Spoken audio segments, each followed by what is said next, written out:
Report à la semence ou à l'investissement. Nous disons à nous à tous nos sciences, nous connaissons Washington, nous fions Mendy. Donc c'est sur ce point que nous allons parler. Et dans le développement, nous allons parler de la semence. Bon, quand de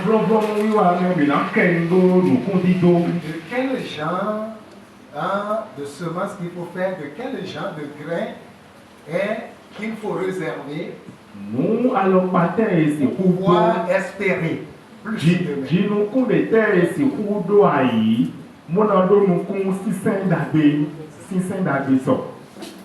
Donc nous allons parler de la semence d'abord. S'il a le temps, nous allons parler également de la récolte. Et maintenant, nous disons, et nous voyons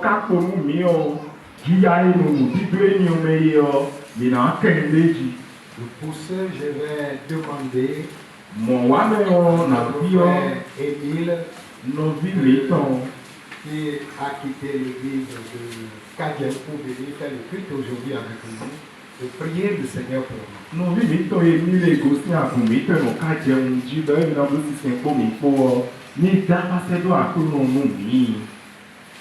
Père, toi, toi saint, nous te louons, nous t'adorons. Nous voici à cette occasion de bénéficier et de grandir selon ta parole. Éternel, nous demandons ta présence. Ouvre chacun de nos cœurs. Pénètre-nous. Inspire-nous. Que ta présence nous remplisse. Au nom de Jésus, nous avons prié. Amen. Amen. Que le nom de Dieu soit béni. Je nous invite à lire dans Zacharie. Le chapitre 8. Du verset 9 au verset 12.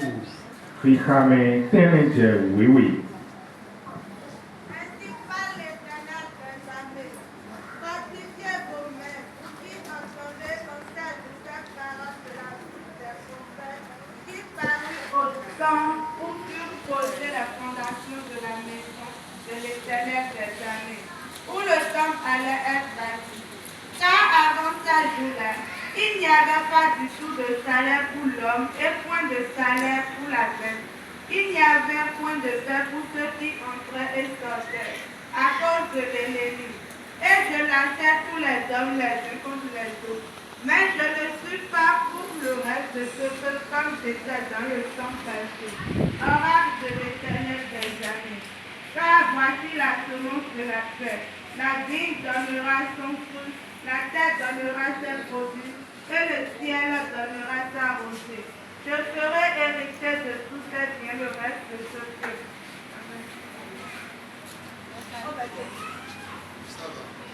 Ayons. Zacharie, le chapitre 8, du verset 9 au verset 12.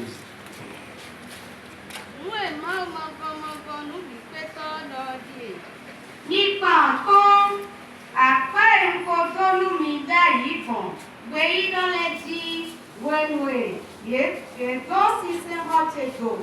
Bon encore balai, c'est gommier pied. Là il va, mettez-vous, nous sous à zoé, mettons les voici à quoi.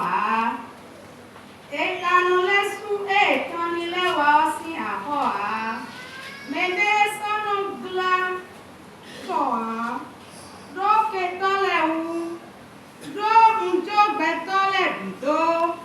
boye non do dakavo yede we amotian nsona eme kwe do pedo togun chemele dayi tondo won una ko fifayin àìkún banji wi ti lena se àìkún banana jinukun jinaja Yesu unana nyona enelebi me podo pedo togun chemele ahosudu to judaton podo israeliton poe mi Togun et do, nous si clair et Mikoli d'ailleurs. C'est le 13 que vous donnez, c'est le gros verset. Amen.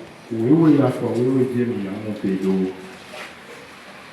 Donc, comme je le disais, Il est quand même bon,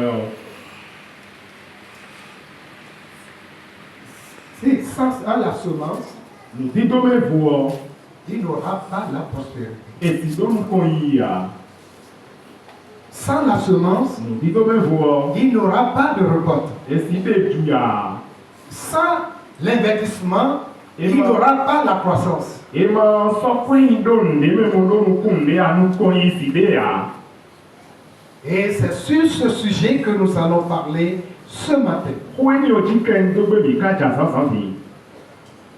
Le texte de base nous relate l'histoire du peuple d'Israël, Oui, frère, mais il va nous dire, non. de Jérusalem et de Juda. Tant Israël, Jérusalem, pour Judas, au corps de nous, ouais.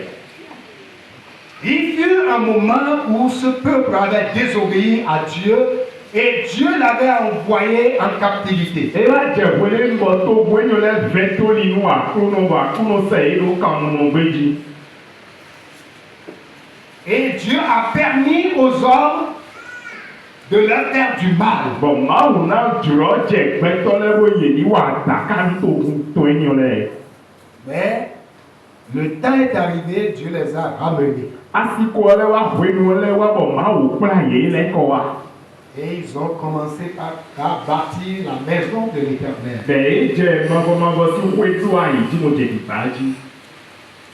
Dieu avait fait en sorte que leurs choses, ce qu'ils faisaient, ne marchait pas. ma oublié de gens pour nous, et va aider à l'homme, et tout le monde y a. Plusieurs sont morts dans ces intempéries. Gege tolero besere no kambie ni ome do nembo. Plusieurs sont morts. Gege tonkuno ni nome ni ome. Et le peu qui reste, c'est ce peu-là qui sont revenus de la captivité. Pe ni e kono kamo beji e pe o mo le ko wa to e tome. Et Dieu lui-même s'est levé, Ma wo le suno wa chitelo. que le Dieu qu'il était, To ma we ni daye. en les maltraitant par des hommes, Bona juraje mo beto wa takanye yo. et entre eux-mêmes également, ils se faisaient du mal. Bono ele te tie no no no nya ya wa nu e de we yo. Ce Dieu-là s'est levé pour dire, le Dieu qu'il était, au moment où ces choses se passaient, qu'il n'est plus ce Dieu-là. Maintenant, il va prendre soin d'eux. Ma we ni o wa chitelo do ma we ni we ni o nu eme e kunu bala bala ni o le me yo. Emi kuso no ma we ni o yiwe o. Emi pa lo akomona wi bonu ye kilo. Il est vrai que nous traversons Nugo emi des no. problèmes, des difficultés. Tout ce que nous faisons ne marchait pas. Ni no uveta ba nu e wa mi de le so do nu ko ya. Mais cette année, We lo me. ce Dieu qui avait autorisé ces choses Ma we ni e pour wo punir, Bo yi gbe bo nu ni wa no mi jije mu to don vlavo. il dit ce matin à toi et moi qu'il n'est plus ce Dieu du passé, Amen. mais il est un nouveau Dieu pour Amen. nous. Eno di do nye ko we ku e za di do mi ku so ma we si enu ku ko we nu bo du mo ko to no ku go we o amo e mi ku zu ma we na wa da gbe lu yo tin. Lui qui faisait tout pour que vos choses ne marchaient pas. E ye me no blo de jabo inu e wa do ma so do nu ko ya yo. Lui qui avait maudit les semences. E ye me do nu ku le yo. Lui qui avait maudit les investissements. E ye me do nu kwa ni te mi zindo a jo le me nu wi wa le mu do nu ko me ma Il na dit que yo. cette année, qu'il ne sera plus ce même Dieu, mais que lui, il a changé et il Amen. rendra vos semences entre vos terres fertiles. Ami, e ka we lo me mi ku so se nu ku so mo wa mo e bi wa du lo mo na blo bo. Nu ku le na ji nu ku ai ku ko mi to na se bo nu wa mi do na so wa to ta la. Ça veut dire, c'est le moment que Dieu a choisi. C'est cette année qu'il a choisi pour changer toutes ces choses pour nous. Ami, e blo do we nu o di e ni no me o di e we lo ya ku no chi a bo so do de be. bon à Dion, là, nous venons ici. Sa promesse qu'il avait être dans sa parole et au travers de ses prophètes, c'est cette année que ces promesses-là vont se réaliser dans ta vie. Amen. Pas étonné, mon message, ton pays, ton lait, dis-moi à tout le monde, et beaucoup de l'homme, mais son droit, il va pas y aller dans la chicha, une fête en couille. Et le dimanche dernier, j'avais parlé de la foi. Si tu as cette foi, tu vas voir le changement. Amen. À tous nos amis, on dit du monde quand on voit, mais on comment. Et cela a une seule condition. Nous voyons à cause de notre local. D'où la semence. Et on dit La semence. dit Quand on parle de la semence, il y a quel mot dit plusieurs ne comprennent pas. que Jamie, Et je voudrais nous amener, chers agriculteurs, dans son champ, dans sa ferme.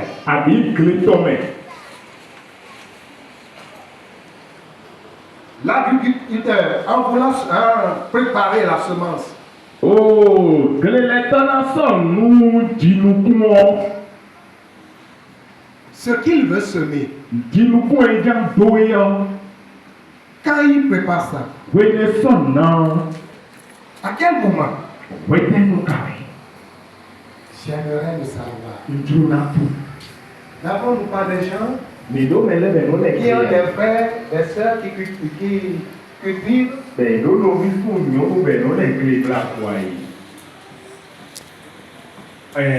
Oui. Comment cela se prépare?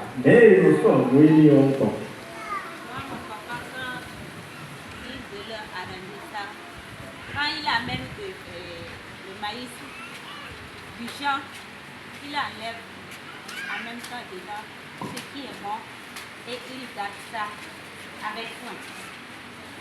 Et non, toi, il est ton il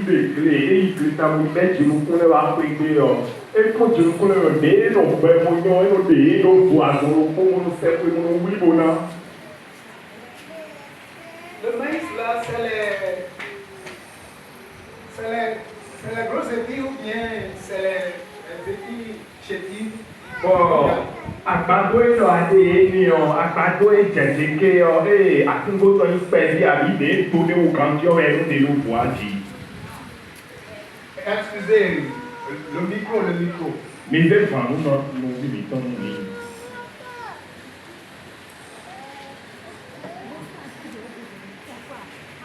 C'est les plus grands et les très jolis. Et donc, àgbàdo kún efurọ kan jí ìbàdífẹ́ efurọ kan jí mo yọ lẹ́gbẹ̀ẹ́ òbí ewé ẹnu lè lò fún. Merci pour la réponse. Et non, tu es signant. Normalement, quand tu fais la récolte, tu vas pour une affaire, ça a marché là. Il faut prendre ce qui est gros pour manger, non? Et ce qui est bien, et au moins je vais rafraîchir. Bravo, vraiment, il fait tout ya, habillé à Iwande, à Zolé, bravo, et ton, allez, il y aurait un Zolé, ouais, mais tout mis à c'est quoi, tu t'es on est quoi, on tu vas aller, tu vas encore, ouais. C'est comme ça, non? Mon million bleu. Est-ce que nous avons l'habitude, aussitôt que la chose rentre dans nos mains, nous parlerions la semence pour la prochaine saison? Et quand il doit avoir le jazz, les colos, les autres, les monotés, mais pour le reste, tu nous fous des familles, tout il fait, et tu as des voix d'avoir le déloqué au fond à lui, mais tant on photo, mais autant de minutes, les gens comprennent. Qu'est-ce qui se passe souvent? Ouais, t'es dans mon job.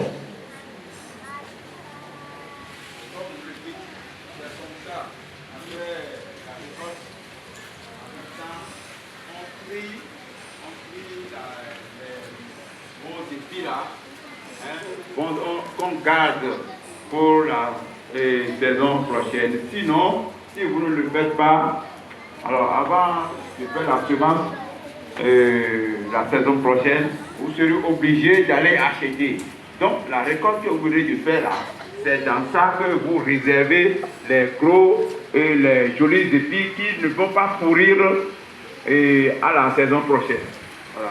Non, gredi lesi an pa ko no bo e nu e ibe ju ale o bade sro ko ganji mo yon pon e mo de lo ke no poyin no di do we le bo nu ton ama blo bon mo a mo ya o le bi lu po mo dai mo ya ta gon no di do ga wa ko a no da da na le ko to mo na yi o de bo mo na to a to lo gre to me. Merci pour l'éclaircissement. E ran che ni won je me ko Et je voudrais aller vers ceux qui font le chant d'Ian. Dion ye me no do te vi o me wa mo le te vi gle o nja do ko ru Comment ils se préparent? ne de mo so le bon. Et après la récolte, là, il faut prendre les grosses tubercules pour piler, manger. Abi no e te ye igre mo te tuya te violet ton ko kon te vi budo yo de sro kan ti be mo le lo de ye si to le je na te akun o e we no wi mo na mo no o son na mo da duwa abi ne no yi Ou bon. bien, on les réserve pour la semence, ou bien c'est les petits tubercules qu'on réserve pour la semence. Ni a yi de igre je amo da ko amo ba de amo pe ni amo jeke abi jeke le no so lo ke no ko wo nu de bo ti do kan wa ko wo e no le mo sro do ayi kun ba la me anji. Oui, Kudo to e Pour l'igname, il faut être cultivateur avant de cultiver l'igname. L'igname, il y a différentes sortes d'igname. Il y a les ignames qu'on prend soin de semences là quand on coupe ça vers août, dans le mois de août. Il y a les ignames qu'on va préparer leurs semences. En faisant comme quand il faut qu'on coupe l'igname et l'autre va sortir. C'est ça qu'on va prendre pour semer. Il y a les autres ignames qui sont petits et d'autres, c'est le moment de récolte qu'on va prendre dedans aussi pour semer. Donc, il y a différentes sortes de... il a différentes. Donc, même ici, il a différentes sortes. Même si nous prenons une espèce, est-ce que comment on fait le choix par rapport à l'espèce? e do te vi ton ala gege ji we do mi mo ko do lo wi wa bi do le ala gege ji we ni nu mi aso mi so lo fi jon blanco aso lo po ji nu kun le te vi a bi fenyen ne no ti an ga bi o de le pomoro do ido mo ko le lo de ido ti yon nu ja be ju ya ton da be na to si me. Oui, si tu prends les bonnes choses pour manger, il faut savoir que quand le semence va arriver aussi, tu ne vas pas trouver la bonne chose pour semer. Donc, tu vas arranger, même si tu coupes l'igname, tu vois que l'igname là est bon, il ne faut pas le prendre pour manger. Donc, tu vas le réserver pour semer, afin que tu trouves beaucoup. L'année prochaine, tu trouves dedans pour manger. Merci. E do wa du da be de Il ne y a yo. une main derrière là. Oui, on le laisse. Di to we nu o ye la wa ni go ni se wa so ma sa we. O e do wa du da be de me o di to we mo a pa du da be po mo na to e no mo amu do da bi o we a bi o ke no po.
Et donc, il a donné ton éthiopie, nous avons rentré au monde, et l'autre, et bouillon, et nos beaux-parents, t'as les agents pour et nos boulot, que les gars, et nos jeunes en dos, bon, pour me lancer, t'as un autre domaine. Pour finir, il y a une chidé, pour des gens, on a une moulin, à mon noué, on va mon doigt, et on vient checker, les cadeaux, t'as fait le ressort, et tout dans la main.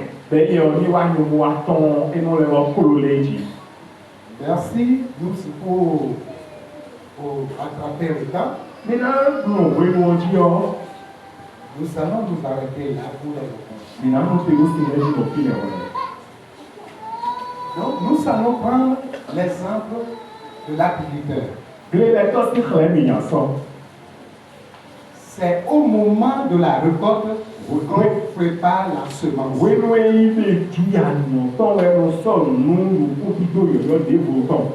Mais ce qui se passe au niveau de nous qui sommes enfants de Dieu, la semence devrait être réservée au moment où nous avons les revenus en main aussitôt. C'est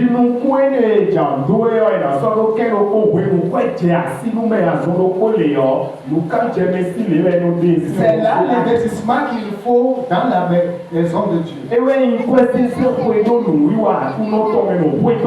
On doit enlever ce qu'on veut s'aimer. La routine, c'est que tout finisse d'abord avant qu'on ne cherche à semer. Et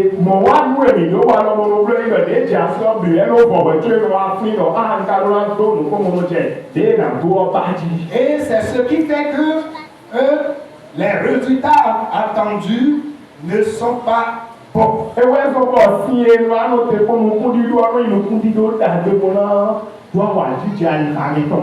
au moment que le Seigneur t'a béni qu'il faut enlever la semence pour la prochaine saison, pour la prochaine occasion, pour la prochaine bénédiction. Le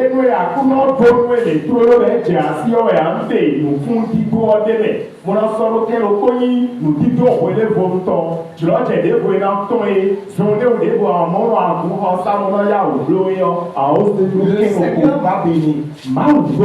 Et je suis rentré en possession d'un sou. Je dois enlever et d'abord la semence.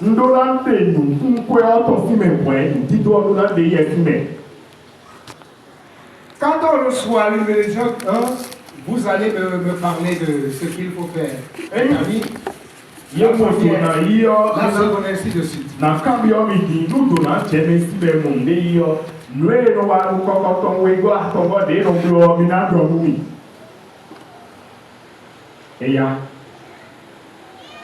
Je veux les mains.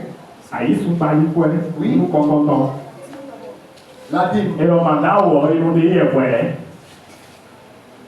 Oui. Papa.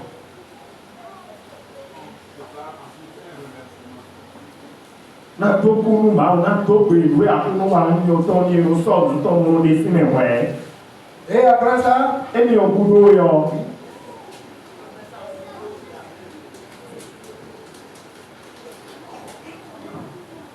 ça là, ce qui est derrière.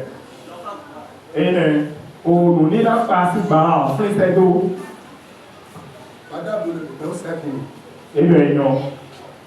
Donc, les trois choses sont nécessaires. Nous apprenons leur et nos tadis. Mais souvent, quand ça arrive, l'habitude c'est quoi? Ah, j'ai un besoin d'amour. Je dois répondre à ce besoin. Et c'est ce que nous faisons.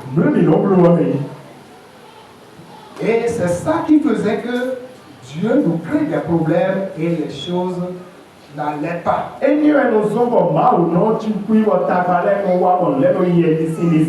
nous revenons sur sa voie, comme il a dit à Israël, qu'il ne serait plus le Dieu du passé, mais il sera le Dieu du présent. Comme Parce que vous avez changé. Ebi kusona imawu le kuro koko wenu beru veni eton awe mi na imawu ti ton chonchon me ton modo edi owu ko mi na bi oru ye. On a dit la semence. Nu dito edo. Il faut prendre Enaze enaze nu ku de te. les bonnes graines. Dido nu ku na de. Mais si c'est lié, il faut prendre Eyi te vive o. Teta na de kuloe. ce qui est gros. De kuloe. Si tu sèmes gros, No ato kulo o.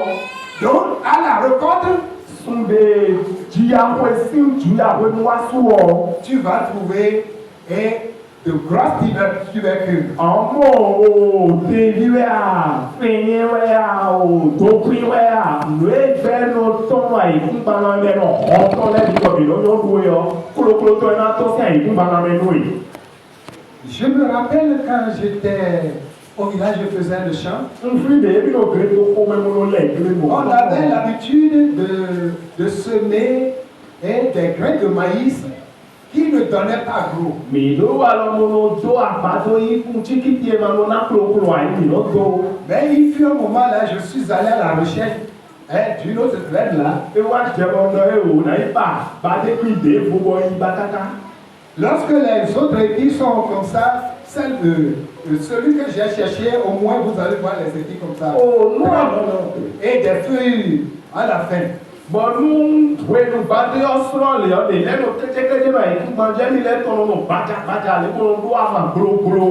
Donc, c'est la raison pour laquelle il faut choisir une bonne semence et choisir également la semence qui va plus rapporter. Wọ́n jíjọ ẹni owó tó ẹ̀ ń bà jìnnìkú ẹ̀ náà gàndíye jìnnìkú dàgbé ẹ̀ náà sọ̀rọ̀kú mọ̀ náà jìnnìkú gàndíye.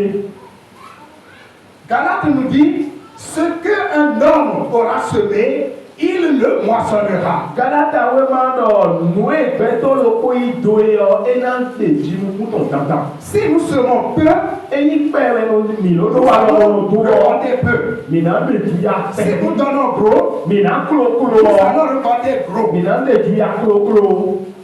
C'est ce que la parole de Dieu nous dit. Ó è máa wò fún dọ̀ ló è dọ̀ ni. Donc, quand le Seigneur nous bénit, Máa wò nous dọ̀ ni o. donnons gros. Mi wà náà sọ́dé ní ìjọ mi sọ́ kúlókúló délẹ̀. C'est la grosse semence qui donne plus de résultats. Mo kún kúlókúló yìí sọ́dọ̀ àìkúmọ̀ náà mẹ́rin ní sí kúlókúló tán. Si nous donnons petit, Mi náà náà pẹ̀lú yẹn. nous serons toujours petits. Fún mi náà fún tẹ́tẹ́ náà mo tó yẹ. Pour que ce thème soit réalisé, Ó tẹ́lọ̀ ní títẹ́ nu mi ní ọ. apprenons à semer et gros. Mi ní kúló náà ló náà nù kúlókúló. Celui qui sème gros Mi náà kúlókúló ọ. moissonnera ce gros-là au centuple. Ẹ náà lè ju ya kúlókúló ní o tó máa máa ká. Mais celui qui sème petit Mẹ́ka ló tó pẹ̀lú ọ. donnera ce petit-là au centuple. Ẹ náà ló pẹ̀lú ní ojú tewẹ̀. Ẹ náà ló ju ya tó ń rẹ káká jẹ káká sá. Donc, le secret pour la prospérité, Nùé ló hàn pẹ́tẹ́ yín wá tó ta náà ń kó yìí lọ. Nùkú ti dùn ọ́. ce ne sera pas la prière, je vous l'ai dit déjà. Ní o dọ́ mi lẹ fún ilẹ̀ ọ̀wẹ́ o. Tu peux prier, Àrẹ àpò tu bẹ́ẹ̀. peux jeûner, Àrẹ tu àbúlá peux bẹ́ẹ̀. faire tout. Àrẹ àbúlá bẹ́ẹ̀. Ça ne va pas amener la prospérité. Ẹ náà fẹ́ wá tó ta náà wá tó tó yà. Mais c'est la semence. Nù ti dùn ọ̀wẹ́. Sème avec foi Tòkó níbi gbó. et tu verras à la moisson. Bọ̀ àwọn òjú yà jẹ́ náà pé tó yìí. Tu verras la moisson. Àwọn òjú yà náà pé tó yìí. Donc, je m'en vais vous dire, Ndúró náà dọ́nu mi. si le Seigneur nous ouvre les portes, Àkúrò ògùn ọ̀lẹ́nu mi yàn. il ne faut pas que nous prenions d'abord nos besoins en premier lieu. Mi máa ṣe òun tó mi tó lẹ́nu mi kàn o. Mais prenons d'abord la semence de Dieu en premier lieu et vous allez voir comment il vous ouvrira les portes pour la prochaine session, c'est la prochaine bénédiction. Nùkú dàgbé ọ, ẹ̀yà gbọ́dọ̀ mi lélo fò. Mo tó, mo máa kódọ̀ jẹ́lé ṣe ìjúyàdé bo ìjà rẹ̀ lọ́dọ̀. Tòná máa ń tọ̀ lébo iná wá bàjọ́ lọ́wọ́ yọ. Ekú náà kúrò kú kàánú kọ́kọ́ tó wọ́n wá jì. Maintenant, Dieu veut Máa wù bá nous jù. faire prospérer. Mo àbúrò mi náà ló wà tó kàn. Amen. Mais c'est au travers de la semence. Nous disons, mais ouais. C'est au travers de la semence. Nous disons, mais ouais. Si nous prenons l'investissement, Et mais c'est son point ni d'eau, nous disons. celui qui donne 1 million pour l'investissement Mais c'est lui qui d'eau à Johnny, mais nous disons. et celui qui donne 10 millions, donnant 10 millions pour l'investissement. Bon, mais ça, les vidéos, les vos solos, nous, oui, on les met dans, nous, c'est quoi le contenu, c'est quoi actuel, mais, à son point, l'homme, nous, conduisons. Qui aura plus de moissons que nous? À compte à vous, nous, à souhait, mais maintenant, toi, les vous, quand même, et dans les vidéos, non, on a quoi, les roues, les vidéos, non. Donc celui qui a donné 1 million ne peut pas attendre ce que 10 millions a donné. Mais ça, les vidéos, pour des meilleurs, et sinon, tu es dans nous, et les vidéos, non, et oui, non, moi, les tomates. Donc si nous apprenons à investir gros, Mais pendant nos socles tombés, mais la moisson nous reviendra également à grosse. allez, dans ton si, mais tu viens dans ton si, on a encore bon quand on. Donc apprenons à faire cela. Mais les pendant nos blocs, Mais c'est aussitôt que vous recevez que vous devez enlever la semence. oui, mais déjà, si nous mettons trop loin, eux, ils doivent nous consommer. L'ancienne habitude. Voilà, Et on l'utilise pour les besoins, les choses, Oui, ainsi de suite, et nous dit, jusqu'à ce que ça finisse. Cessons cette pratique. voilà, mais tant qu'on peut nous dire, nous appelons au Francois, mon Dieu, nous, oui, les attendez, pour eux, on peut dire, alors là, non, à mauvais soir, on dit, mais on m'a on me dit, bon, et ça, on m'a dit, non, on m'a Je le dis, certains ne seront pas d'accord. mais là, il peut y avoir une idée, Ils vont dire, il a les problèmes là, le gens va faire quoi? Tabac au filet, bon, prenons avec un tabac Non, tu vas le faire. en bleu. Mais tu vas continuer par, c'est-à-dire, pas te vautrer dans les dépenses, dans les fêtes de jour après jour. En bleu, mais il peut avoir un mot, en fond, tellement, il bleu, à y dire, à Honda, j'ai à Hondio, et dans une voie tellement, on voit nos savets, en nous, à Holetia. Le mieux pour toi, Et nous, c'est d'enlever la semence aussitôt. et dialogue, mais brillant, des accumulateurs, dis-nous, qu'on dit, doit se mettre à son logo. Et que le Seigneur vous bénisse. Et moi, ce qu'on nous compte, à niveau de nous. Et que le Seigneur vous bénisse. Ah, nous, La prospérité, c'est un mystère. nous, talent, nous, boudoir. C'est un mystère. Nous, boudoir. Et sans la semence, Nous, comment vous ne vous pouvez pas atteindre ce mystère. Ainsi que nous boudoir, nous, c'est la caméra. C'est la semence. Nous, boudoir. Et c'est ça qui nous permettra d'entrer dans le pouvoir d'acquisition des richesses. Et il y a un autre qui est venu à nous, oui, peut-être pour moi, si, ben, à voir, mais les tout longtemps, non. Et Ésaïe 55, verset 10, nous dit ceci. Isaïe, on entend quand les apportants de nous, mais il a mis au Comme la pluie et la neige descendent des cieux, l'idée, tu et n'y retourne pas sans avoir arrosé, bon, on lève l'école, il nous est aussi, nous, fait gronder la terre, mon nom, tu as dit, tu vas et fait germer les plantes, bon, on a, tu as dit, nous, sans avoir donné et de la semence au semeur, bon, on a, nous, concret les toits, et du pain à celui qui mange. bon, on a, nous, Donc c'est la semence d'abord avant le pain. nous, Tu ne sais pas, tu veux manger. Il faut la semence d'abord. Semons d'abord.